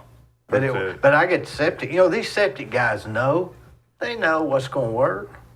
Oh, yeah. You know, they know. They know what's going to work and what's Sure, not going to work. there's you know. no. They've been around it, you know. Who's some of the subs you used to use in the beginning? Don McClanahan, I don't even know if he's still alive. You remember him? I he used remember to the live name. out towards What did he Georgetown Road. He dug footings and Dug- septic tanks. okay. That's what made me think of him. I used James Wagner digging footings and stuff, but he passed away. He was good. He was a good backhoe. James, what? You talking about Buck? Buck. Well, James, that's his brother. Buck, and then he had a son. Buck had a son that's still. Oh yeah, Buck was still doing it. Oh yeah. Shoot, don't tell me. He had a brother named Arnold Wagner. It was Arnold. I didn't Buck. know. I knew Buck and I knew Arnold James. lived on Bell Road. Yeah. As you go over the hill, there's Arnold and Buck. I didn't. And I don't think I ever used James. I think I was using Don McClanahan back in those days. And what's his boy's name? I know him like a book. He had two. One of them was Lynn. Lynn. Yeah, the Lynn. Lynn. He's still. Yeah, he's still around. doing it. Yeah. I think. What's his brother's name? I know him like a book. I don't. There are a bunch of them. He'd think I was crazy if I couldn't think of his name. But I always went down to Cope's to meet him and to pay him. Down to Cope's restaurant. Did you ever go down there and pay him? No. That little restaurant across from where they were on King Edward. No. Never went down to Cope's? No. Where do you eat lunch at? Where do I eat lunch? It varies. I try to, Zaxby's, I'll eat salad. I try to eat healthy as I've got older. Zaxby's is healthy? Salad. That If boiled you chicken? get grilled. Boiled chicken? Yeah, the grilled. Sometimes I eat too much salad. I get a little indigestion. It's good for you. Salad is. Do you think that... I can't eat a lot for lunch. I can't either, man. I just... I don't have appetite like I used to. Oh, I don't. For some reason. Yeah. I think as you age, that happens. Well, I've started eating oatmeal in the mornings. That seems to really stay with you for a while. Oatmeal's really good for you. And it calms me down. I think somehow or another it soaks stuff up in your stomach or something. Every now and then I'll go get me a greasy cheeseburger for lunch. Where at? The Quick Burger. Oh yeah, well they're good. On the Southway Highway. Man, they're good. Yeah, that's the best place to go. Best place. They got good fries. But I hardly ever do that. Well, I skip the fries or the onion rings. I don't like the onion rings, but I don't skip the fries. I do. And I I love it. just eat the cheeseburger, but every now and then. Do you think that you can retire? I mean, you got your son-in-law. It's almost like, how are you going to be able to let go? I mean, how I probably won't be able to, but I won't try. I almost You think know- you have to rip it off like a Band-Aid. Yeah, I was thinking I would maybe go down to one house a year, and then here lately, I just thought, telling my wife, I don't even know if I want to do one house a year. You know, I just maybe quit and just see how I feel, and then I could always go back and. Remember, But I know I won't do a lot like I have been doing though. it's hard to turn the jobs down. Look at that. 1, 2, 3, 4, 5. I say when I called you one time, it says you're not taking any more Yeah, jobs. I'm not thinking, I started laughing. I've had that on my phone since '07. He must be covered up. Yeah, because Yeah. well, that'll get you the business. It can get to you. You take, it's not good to take too much home. No, huh? Yeah. I remember years ago I was at Cleveland Plywood and Roy Crisp was there, and he said he was walking to the coffee machine. He said, "I've got 17 houses going." It was me. I was sitting there, and Ed Allen was here. Sam Humbard was over there. Austin Stevenson was to my left. I always liked to sit by Austin. I always liked Austin. He was so smart. Is he still living? Nope, died. Okay, that's what I Died. thought. Not too long ago, wasn't it? No, like maybe 2 years ago. Yeah, that's why. He was the smart one, man. Did he not have a place in the Bahamas? And he had a place in Key West. He'd go down Okay. there and stay in a trailer That's right, for wait, 2 weeks, come back to Cleveland for 2 weeks, Okay. and did like that. You know how many custom homes he built? Probably a lot. One. One. Wow. One. You know how many custom homes Glenn Ramsey built? No. Half of one. Wow. What'd they do? He just quit. He said, "I can't deal with these people." Wow. You think It's tough. It's Custom tough. homes are. remember Larry Swafford? I like doing specs. Yeah, but And a lot of builders don't. Yeah. But I do. I'd rather Yeah. do specs than I do custom. I did a lot of specs. I built 10 specs one year. I let my son-in-law handle all the customs. He meets them out there on weekends. Oh, that's the way I did. evenings. Whatever day is their day is. You want- Whether it's- Thursdays at noon is when you met Most them. of them work, and Yeah. you gotta meet them at And you're night. going over with a budget with them because it's now their business. Yeah, I've done all you got to that. meet them in the evenings or weekends. Yeah. And I used to go meet them every week. And looking back, I just wished John Kinder told me one time, he said, "Dee, why do you want to prostitute your knowledge for 10%? Made too much sense. We know how to build. We know how to create the golden goose. yeah, And we're just, it's a lot more than 10% now. yeah. Yeah. Yeah. I think it's on up there. I think some people are charging like 14, 15%, aren't they? Yeah, I think so. 15, 20. Yeah, Dang. yeah. I feel like I was robbing somebody. But I'd rather build for fewer people and charge less. Yeah. I build for people that don't care. They're going to let me handle it, and what I say goes, and they're good with it. No questions. Yeah.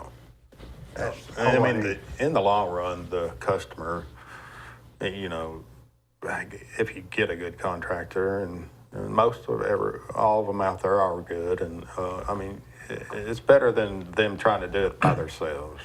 I think the people that charge more than 15%, I don't think they're making it. I think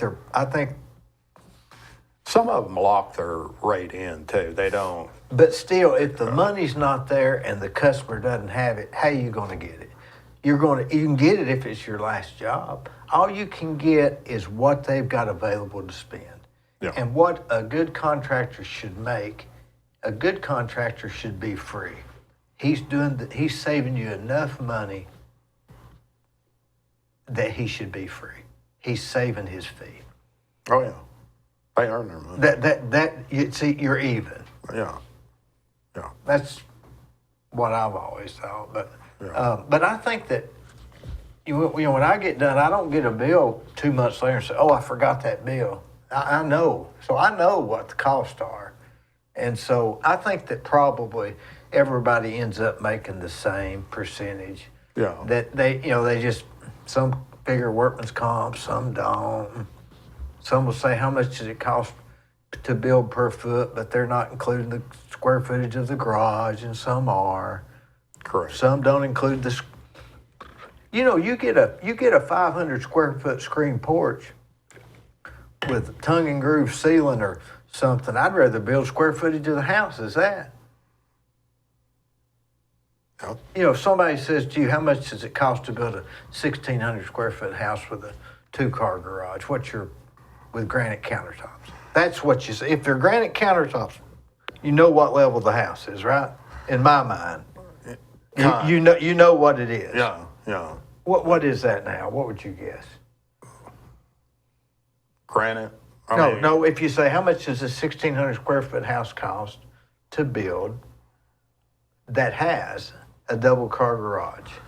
Some of the house, per square foot, I think they're going somewhere around 200 to 240 a square foot. I was going to say 240. I think 240 is the figure. 240 is about, I believe 240 right now, is it. That's what it's gone to. And that will. It was not too long ago. It was 190 to 200, but not no more. Not no more. It's like and the reason is well, if you get up to around 2,000 square feet, you've got a screened-in porch or a real nice deck, So I think the 240 is the figure. I really do. I do too. I think that's the figure. And that's not. That's basically. That's not the lot. That's not a basement, but it does probably include a deck and a double car garage. It does. Yeah. It does. But it's all. My uncle used to say, "How long's a piece of string?" People would ask him, "How much is a foot?" He'd say, "How long's a piece of string?" It's all different. Yeah. Just you can't. Yeah. It depends on the plan too. Do you think you'll ever go into? I think that you're going to go into some other form of politics. I believe that that's the only way you're going to be able to quit building. You think so? Yeah. I think that's, if I'm reading you right, you're going to have to, and I'm going to have to move, because I wouldn't be good in politics, and I'm going to have to move to stop. Charlie McDowell told, you ever know Charlie McDowell? He used to build. No. He built, name don't sound he familiar. said the only way he got quit, he had to give up his contractor's license. Because he couldn't quit. He just did it while he was in the mood, because it's too hard to get again. Oh. But I believe in order for you to quit, you'll probably have to run for politics. I see you running for something a little more higher than, County Commission. yeah, or even city. I think it's more of a state something. I've kind of looked Like at a this Dan Howe or state. something. Yeah, Something. The only thing I don't Yeah. like about that is having to drive all the way to Nashville all the time. Only because you're still building. Yeah. If it wasn't for that, you wouldn't. Yeah, That's what I'm saying. Yeah. Yeah. I've had people ask me to run. Well, that's the only way you're going. That's the next progressive step. I mean, you're not going to just ride off into the sunset, having been county commission. I don't know, I may. I don't think so. Hey, when you go out of town now, are you able to let it go, or how do you? Oh no, you bring your phone. You know how that is. You bring your phones with you, I went no down, matter where you go. I went down to Bisbee. I went down to Tucson in November and went to Nevada in December, and I went down to this booming town in Tucson. It's next to the border, and I caught myself sitting there thinking, now if you bought this building and you did this, you could probably do that. You know, I couldn't help it. Yeah. Yeah. But do you think that those older builders today, that when we was coming up, could they make it today? Would they adapt to what's going on? I think they could. And or they would have to. But Lynn Davis wouldn't have built 90 houses a year, right? About like he did back in those days. Calo Davis, he developed Rolling Hills. Yeah. They'd build 2 a month, 3 a month. Wow. So they wouldn't do that. Oh, I don't know. I mean, I almost think they were good builders. I mean, a lot of the older builders were all good and in their time. Yeah. But would they have not wanted to deal with the rules we have now? Would they have chosen this business? Some of them would have probably got frustrated and quit, and some of them would have adapted like we had to. What about and like we continue to. It's just like the hookup fees just now. It's going to cost $2,000 more a house for the hookup fees that for water and sewer hookup? Water, your water meter and your sewer. You're going to pay almost $2,000 more per house. We got it extended till September the 1st. Mm-hmm. That's all we could do. Were you at the county commission when they started annexing the islands? Yeah. Were you for that, or? Well, the I was always annexation law against got changed. I'm going to say 2017, somewhere right in there, where forced annexation never could happen. Yeah, it had to happen by referendum. Only 3 states out of 50 were doing it, and Tennessee was one of them. But once they changed that law, and the property owner has to ask for annexation, there's only 2 then. And I don't know what the other 2 states were, but Tennessee was one of them. And that basically, I remember there was a push for annex. The city announced, and it was in the paper, over 5,000 acres, and they were going to take the Hardwick farm, pretty much, the vast majority of it, everything. And they had all kinds of other areas. It was up to around 5,000 acres. And then the state legislators put a moratorium on cities doing the forced annexation until they reviewed the law or passed the law that we currently abide by now. Mm-hmm. And it did away with forced annexation. Well, I agree with that. Don't you? I mean, to force somebody. As long as it's in the urban growth area, and they just worked on that. Without sewer, nobody would need to be in the city. You agree? What's the point? For garbage pickup? What's the other point? Yeah, that's true. The sewer is the big. If they didn't have the sewer, there would be no reason to be inside the city. You got animal. Well, I don't know. How good that is. Yeah. It's probably pretty good in the city, but there's no argument other than sewer. Yeah. Everything else is. That's the big one. Yeah. I mean, garbage and animals, and that's about it. Yeah. Correct. So sewer is the hook for the city. Yeah. Yeah. And eventually, it's going to have to be taken out into the county, whether we like it or not. Which means they'll have to annex it. The way it's the master plan. The way it is now, or get the county and the city to come together. They can't and work out. They can't even come together and implement the plan that's laying on their shelf. They don't even like each other. I know. It'd be tough. It's the craziest thing, isn't it?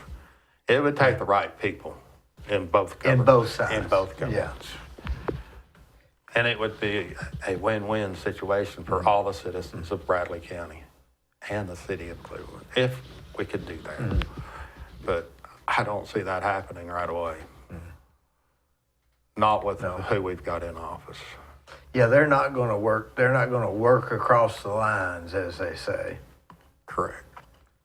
And I don't know what the answer is to that. I really don't. Well, no, I can't believe last time that they didn't have anybody. We had 2 city commissioners that nobody ran against. Now, shouldn't somebody run just to bring up a little debate? I mean, nobody ran against them. How does that happen? That happens. How does that? I mean, how does that happen? That happens. And a lot of it's because we just don't get the newspaper. Nobody even knows when they're up.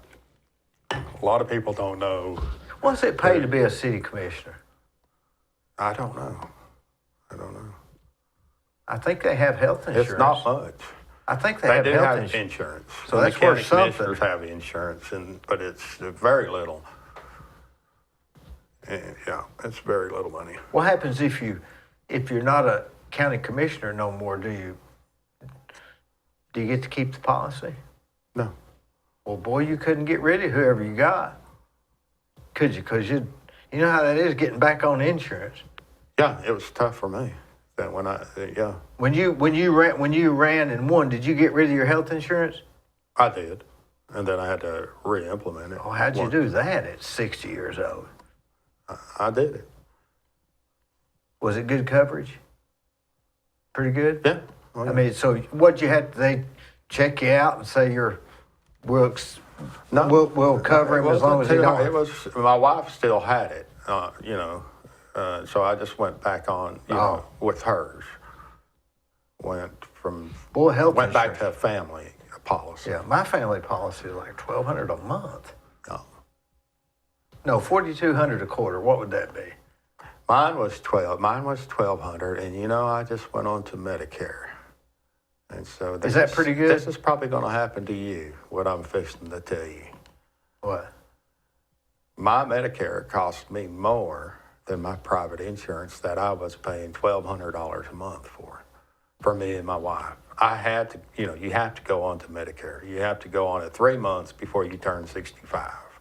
What if you say, I don't want to pay it? And just because if you're a person that has, and I know you do, you have rental property and you have income, and so they're going to penalize you for the income because you worked hard all your life and you went out on a limb and you took chances and you've got a good income coming now. So, but you're going to, like, if you said 1,200, mine was 1,200 too. So that's basically 600 a person. Yeah. I'm paying about 750 now because basically. Do you have to write them a check? Yeah. What if you just don't write the check? You can fix it to where they pull it right out of your account. What if you just don't do it? I pay more for Medicare than I do my private insurance. What if you just don't do it? It's not good. What would happen? Well, so I don't know that. I don't know. Well, you're used to. I know that once you do need it, you'll be penalized for the rest of your life, is what they tell you. I forgot all the. So do you still have your private insurance? My wife's on private insurance because she's not. But the only thing you got now is Medicare. I'm on Medicare, and it costs you. And I pay more for it because.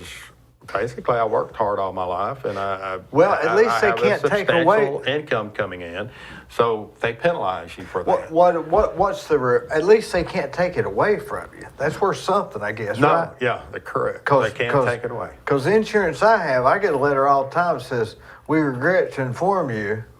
I'm thinking, yeah. No. I mean, it pisses me off. If I retire at 67, though, that should go down. My income, if I retire and I don't work no more. It's based on your income. Yes.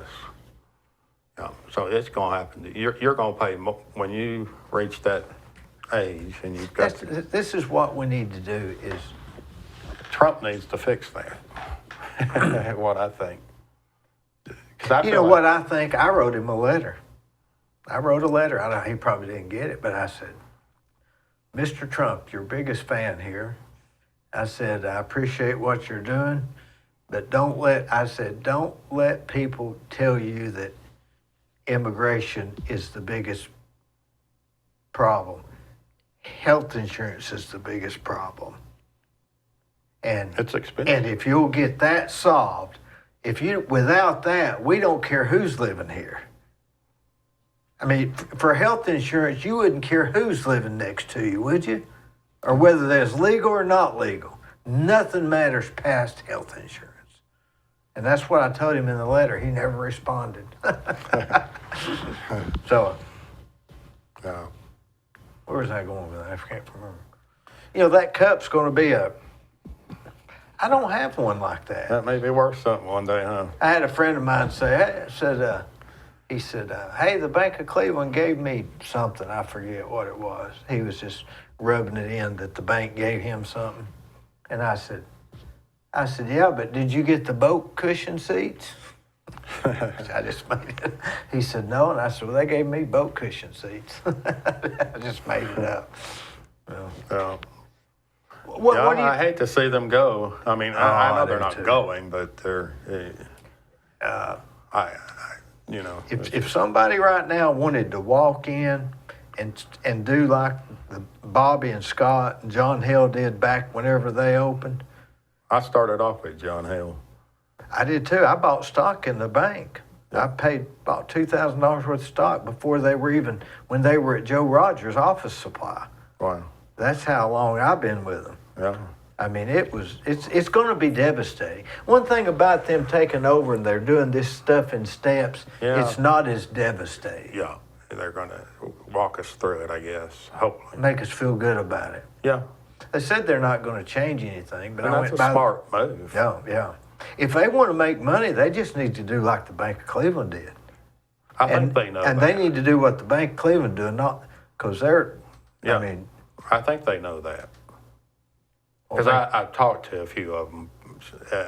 One of the Christmas party, Main Street or something it was. I was introduced to a few of them.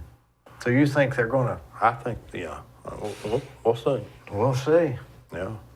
We got to have money in our business, don't we? Oh, yeah. I mean, it's a To do what we commodity.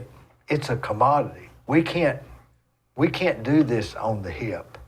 You won't be able to keep carpenters. You won't be able, you gotta, I mean, you have to have a certain amount going to keep people working for you. As soon as that stub starts working for somebody else, he starts prioritizing him. And it's not because he don't like you, it's just the way things go.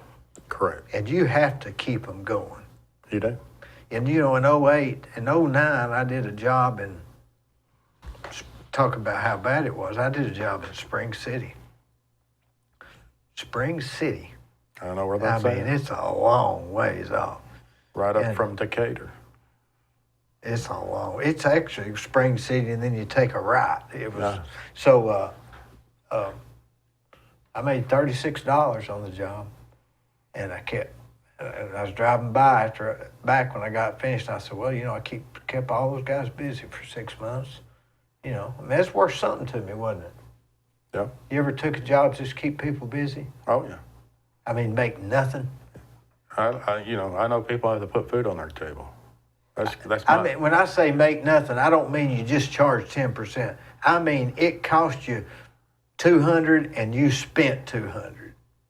yeah, exactly. I've done that before.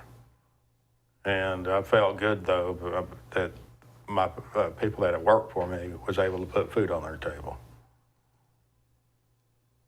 That's what That's why I kind of feel. I feel like that's one of my jobs is to help make sure that all those people. You know, we have a lot of people that work for us. A lot of people don't understand how many people we have work for us, You ever go out on the job? directly and indirectly. Yeah. And Think about this. You're a sub. You're sitting at home.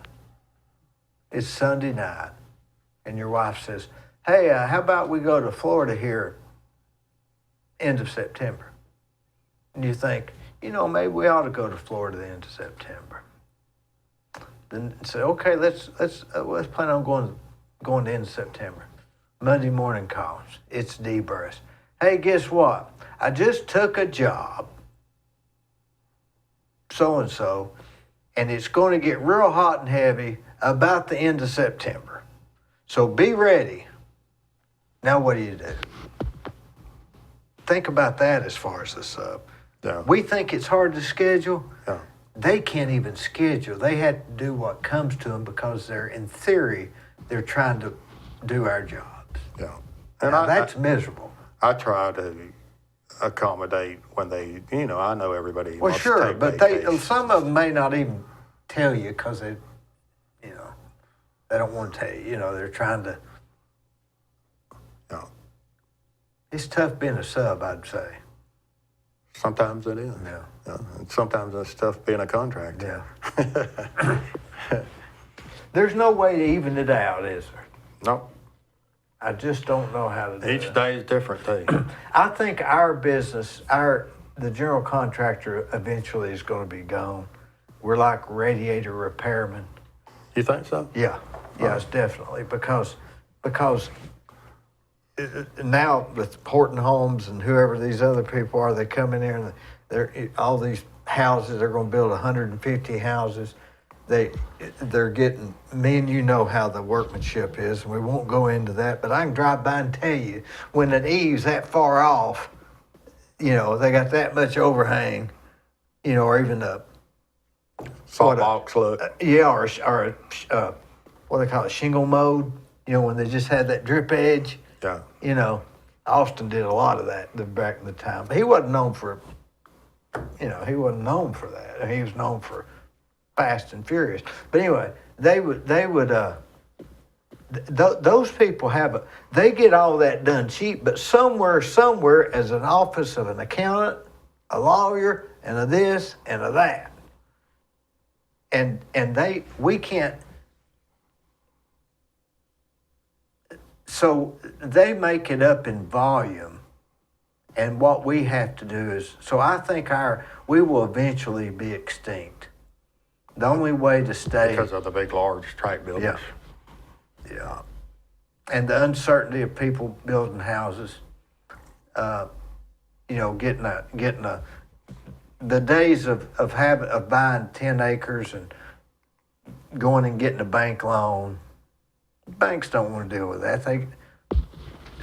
Maybe this bank will because Bank of Cleveland did, but by and large, they don't want a builder how many times do they have to have the builder wants to go back and get extra money because they went over on their custom home, $25,000.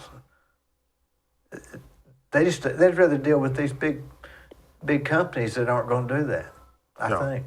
Exactly. So I don't know what the answer is, but I think we're at the end. I think me and you caught it. I think our age group caught it as the learning from the old school people, and we're going to watch the end of it.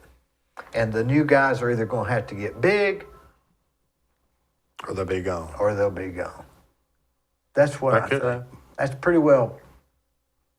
I don't know any other answers. No. The only thing that will survive is the mid-range commercial buildings for the private doctors, that sort of stuff. Yeah.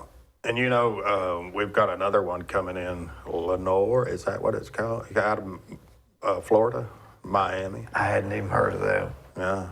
They're like number 2 or 3 national builders, I believe. They're large.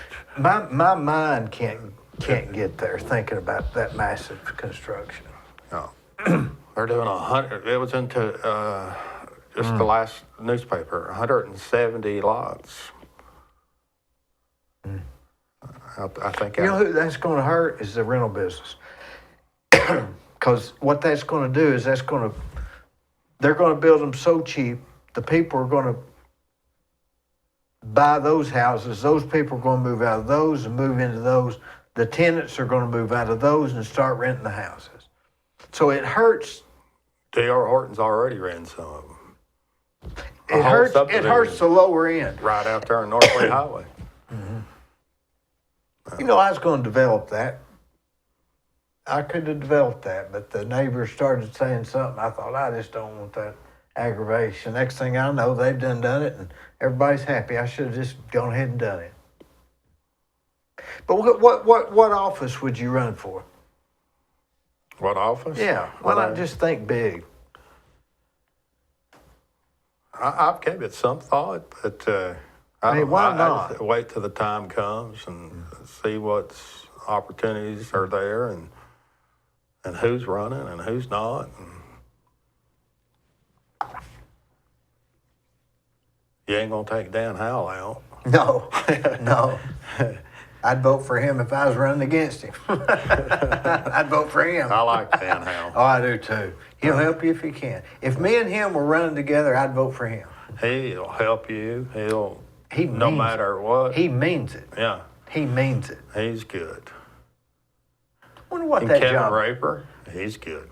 I don't know him. I don't He know was him. county commissioner. Yeah, I never knew him. I never knew him. He was into education, school teacher, I believe. I always liked Charlotte on the county commission. Yeah, I always thought she did a good too. job. Yeah.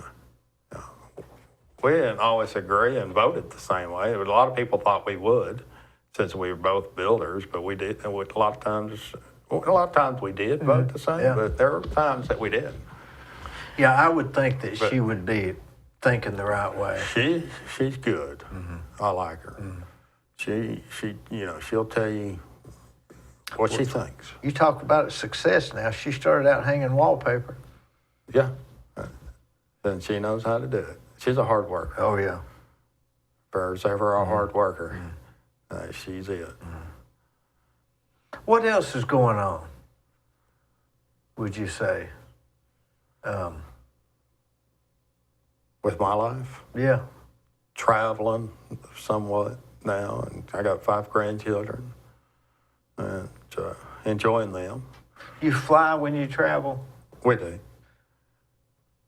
You have to, do you plan it a month ahead? Well, I take that back. We fly most of the time, but we do drive some if it's within 7 hours or so. But after it gets over 7 hours, we're flying. It has to be over 7, though, because it takes you that long, doesn't it? Yeah. I just don't want to drive. I like to go out west, though, and that's a 25-hour drive. Yeah, I'll fly and rent a car. Yeah. That's what I would do. But my mind gets a little messed up. I got a little jet lag. They're on a different time frame. The carpenters or the guys have been on the work job since 8 o'clock, and it's 10 o'clock, and everything's all, I feel out of whack. Yeah. How do Especially if you travel abroad at the time. So you'll be getting phone calls like you have to cut your phone off because you're on different time zones. Yeah. And people will be calling you at 3 and 4 in the morning. Well, and what about this? When you get out there, you say, "Okay, I'm gonna get on my phone and check all the jobs for lunch, and then after lunch, I'm gonna check all the jobs." By about the second day, you don't even care what's going on. I get that thing, and I don't even care. Yeah. And then everybody's returning the call that I called them about yesterday, and I'm no longer caring. I'm trying to act like I care. So we just got to quit. Get into something else. If you had it all to do over, if you had to start out today, what business would you be in? I would do the same thing. I love building. Sawdust is in my blood. Yeah, I love doing it. I've learned a lot. Oh, I have. I've learned how to deal with different personalities and everything. Dealing with all the, you know how it is with the subcontractors. Cleveland plywood in the mornings. Yeah. I was there one year. I was there about 5 years. So much that Rick gave me a little desk in the back. I was there so much using their phone. He said, "Here's your little desk and a phone here." Because I was up there at the payphone. Cleveland plywood's been around for a long time. Boy, they're good. They are so good. Yeah. Yeah. And he's been a great supporter of Builders Association. Oh, yeah. You know, he don't really do a lot of, one thing I've noticed about Steve, he's not going to give you a better deal than he does me. That's And true. I appreciate that. Yeah. You don't have to worry. If somebody says, "Well, Steve gave me a good deal," they're lying. I know he's not paying any preference to anybody. He might give me a hair better service, maybe. But that's it. I agree. You know, all the people he has working for him. I was over there Friday morning or Thursday morning. How many has he got working for him? I don't know. I was there Thursday morning. I go by on the first and pick up my bill because I don't want to wait to get it. I like to, because I pre-write the check. Like I'll get it on the first. I'll write the checks on the second, and then send it the 31st. That's my system. Yeah. And one of the delivery guys was jumping into the truck. I had never seen him before. But you could just tell how he jumped in the truck and he grabbed the clipboard. He was a delivery man. You know, you could tell that's what that guy did. Yeah. He was you can tell, you learn to tell what certain people do. You can tell which ones like their jobs. Right. Too. He could tell he was getting ready to turn the radio on and head to the job. He's getting his clipboard out, and I thought that guy's really enjoying his job. I thought to myself, Steve's done hired him another one because they hire good people. Yeah, they do. Remember who we used to have there, that man and woman, Judy and, I can't think of their names. They were there and did all the husband and wife team. Lord, Jim and Judy, I think.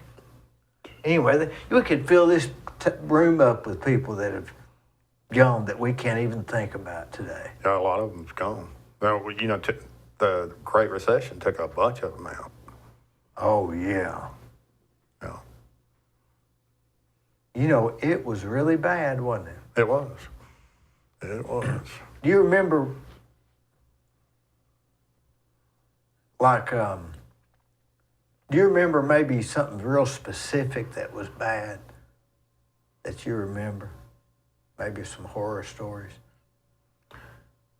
Not really. No. You talking about it being in the building business? Yeah, being real bad during 08 and 09, Yeah. 2010.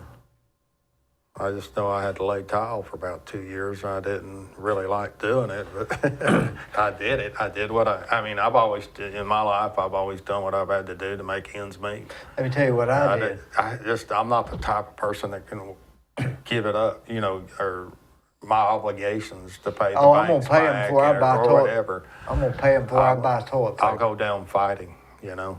Let me tell you what I did in 09. I got this chance to bid on this medical building. And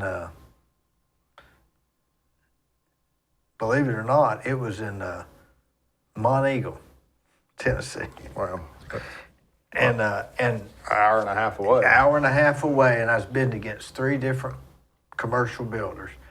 And I drove down there to see, because back then you couldn't buy a job. Am I right?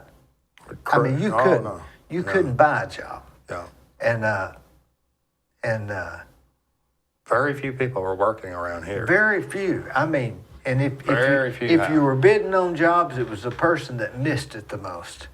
So anyway, I drove up there one Sunday and I thought, now what would I do if I had this job and I could keep all my guys busy and all I had to do was drive up here once a day or once every other day? Because it's an hour and a half away. Yeah, It's getting, and I decided that I'd do it and I'd make $10,000. And you'd get you people. I'd keep my business for 6 People months. working. Now I'll figure something else out, but I'll keep them working. Ain't that, I mean, a lot of people don't realize that that's what we worry about the most, is keeping our people busy and. Enough to drive up there Yeah. for $10,000 for 6 months. Yeah. But the story gets better. This is a true story, by the way. So I decided it'd be $10,000.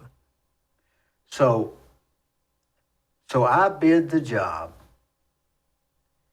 and I just making that much, and I got it. So I'd go up there every Sunday, because during the week you don't have time to stay. You may have to go and you may have to come back. So I went up there every Sunday and cleaned the job up. That's what I did, and I'd leave notes for the people that were coming there Monday, because that was one day I may cannot come if I don't need to, because I've got a yellow notepad of things to note. So I bid it, and I was $21,000 lower than everybody else. And you got the So I job. got the job. So for 6 months, I drive up there every Sunday. I'm sweeping. I didn't even get a dumpster for the job. I would put it in garbage bags and haul it back to Cleveland and put it in dumpster. I mean, that's how tight things were. Yeah, I know. And so I did the job, okay? And You know, going through those kind of times, it stays with you, and I think it kind of helps you to curb away. a couple of times I stayed at that Montego Inn up there. It's a real nice bed and breakfast thing. But it gets better. So every Sunday when I was there was some guy that kept coming by and just shooting the bull on Sundays. Kind of annoyed me because I was trying to sweep and get back to Cleveland. Yeah. But he'd talk. All right, so fast forward, I get done. Everything went good. I ended up making like $25,000. It was great. Yeah. All right, so this same group wanted to build another building in Dayton, 20 minutes away, 30 minutes. Did you get that job? Well, I thought I'll bid on it because it's the same building. But I thought, well, those other guys were 20,000 high. And I built it and I know what the costs are. So I'll bid it the same. So I bid the same. And I was 29,000 higher than everybody else. Wow. And I came back and I was so depressed because I had done okay. I should have just kept and not got greedy, you know. And it was really depressing to me. But I came back and they called me that evening and said, well, the board has met and you were 29,000 higher than everybody else, but you were the same as you were last time. And the chairman of the board said that your bid was the same and the others looked suspect because they were 20,000 higher and now 29,000 lower. And he said to go ahead and give it to you. Wow. And I That's good. said, man, I could not believe that. And I said, well, I know you don't know him, but he lives up and around Mont Eagle. And he said, you may have seen him on the job sometime. He wears a toupee. That was that guy. Oh, wow. That's neat. Isn't that a story? Yeah. That was him. That was him.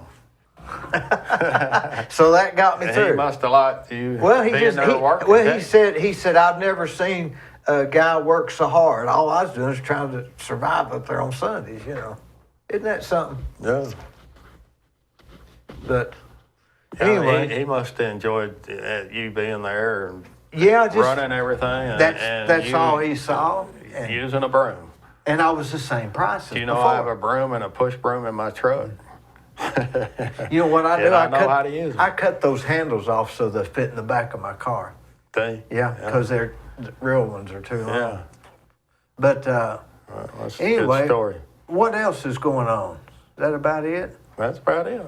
That's yeah. What time is it now? Enjoying Well, life. you need to really, and I'll tell you this, but I'm the same way, you need to slow down. You know, when we take a job, it takes 3 months to get it going. It takes a year to build it, or 8 months, or 6, but, you know. Then you got a year of warranty. Yeah. Then you got a year of perceived warranty. That really, they know it's been over a year, but they're calling anyway. So really, when somebody talks to us, it's almost a 3-year commitment. Correct. So Yeah. it's time to quit while we're doing okay, and just say, hey, this is good enough.